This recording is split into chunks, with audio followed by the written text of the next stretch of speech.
Youths ಬಂದಾಗ ಒಂದು ಹೊಸ ತಲೆಮಾರು ರಾಜಕೀಯಕ್ಕೆ ಪ್ರವೇಶ ಮಾಡಿದಾಗ ಹೊಸ ಹೊಸ ಐಡಿಯಾಸ್ಗಳು ಹುಡ್ತಾ ಹೋಗುತ್ತೆ ಅಂತ.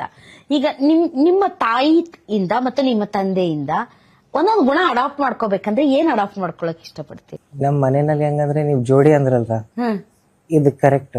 ನಮ್ ಮನೆಯಲ್ಲೂ ನಮ್ಮ ಅಮ್ಮನೇ ಅಂತ ಕಾರ್ಬನ್ ಕಾಪಿ ಇದೀನಿ ನಾನು ಅಮ್ಮಂದು. ಆಮೇಲೆ ನಮ್ ತಂಗಿ ನಮ್ಮ ಅಪ್ಪರ ಮೇಲೆ ಹೋಗಳೆ. ನಿನ್ನೆ ನಿಮ್ಮ ಅಪ್ಪರನ್ನ ಮಾತಾಡ್ಸಿದೆ ಸರ್. ಇದು ಯಾರನ್ನ ಹೊತ್ತಾರ್ರಿ ಸರ್ ಸಮರ್ಥ ಅಂದೆ. ಅವ್ರೊಂದ್ ಸ್ವಲ್ಪ ತಾಯಿ ಜೊತೆ ಸ್ವಲ್ಪ ಜಾಸ್ತಿ, ಅವ್ನ್ ಕೊನೆಯ ಹುಡುಗದನಲ್ಲ ಎಲ್ಲೋ ಓದ್ತಿದಲ್ಲ, ಅವ್ನ್ ಸ್ವಲ್ಪ ನಂತರ ಬರ್ತಾನ ಅಂತಂದ್ರ ಅವ್ರು. ನಿಜ ಇಲ್ರಿ, ಆದ್ರೆ ನನಗೂ ಗೊತ್ತಿಲ್ಲ ಇದೆಲ್ಲ ಜೆನೆಟಿಕ್ಸ್. ಅಂದ್ರೆ ನೀವು ತಾಯಿ ಜೊತೆ ಒಡನಾಟ ಜಾಸ್ತಿ? ಹ್ಞೂನ್ರಿ. ತಂದೆಯವ್ರ ಜೊತೆ ಅಷ್ಟೇ, but different type. Different type. ಸಮಾಧಾನ ಯಾರ್ರಿ ಇಬ್ರಲ್ಲಿ? ಅಯ್ಯೋ ಅಮ್ಮಾರೇ ರೀ. ಅಮ್ಮಾರ. ಅಪ್ಪಾರ ಸ್ವಲ್ಪ ಒಬ್ರು ಹಿಂಗಿದ್ರೆ ಇನ್ನೊಬ್ರು ಬೇರೆ ತರ ಇರ್ಲೇಬೇಕು. ಹಂಗೆ ಪೂರ್ತಿ ಜಗತ್ ನಡ್ಸ್ಬೋದು. ಅಜ್ಜಾರ ಹೆಂಗಿದ್ರಿ? ಅಜ್ಜಾರಂತೂ ದಿವ್ಯ ಗುಣಗಳಿದ್ರಿ. ನಿಜ ಹೇಳ್ಬೇಕಂದ್ರೆ ಅಜ್ಜಾರ್ದು ಹೇಳಕ್ಕೆ ಆಗಲ್ಲ ಅಷ್ಟೊಂದು. ಮೇನ್ ಆ ತಾಳ್ಮೆ ರೀ ಮ್ಯಾಮ್.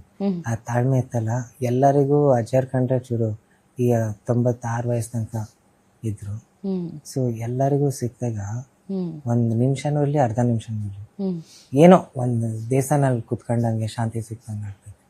ಯಾಕಂದ್ರೆ ಅವರು ಬರೇ ಕಮ್ಮಿ ಮಾತು, ಇಲ್ಲ ಹಿಂಗೆ ಹಂಗೆ ಸಾಕು. ಸೊ ಅದೇ ಮ್ಯಾಮ್, ಅದೇ ನಮ್ಮೆಲ್ಲ ಯಾರ್ಯಾರು ಅಜ್ಜಾರಿಗೆ ಪರಿಚಯ, ಅದೇ ಮಿಸ್ ಮಾಡ್ತಿದಾರೆ ಅನ್ಸುತ್ತೆ.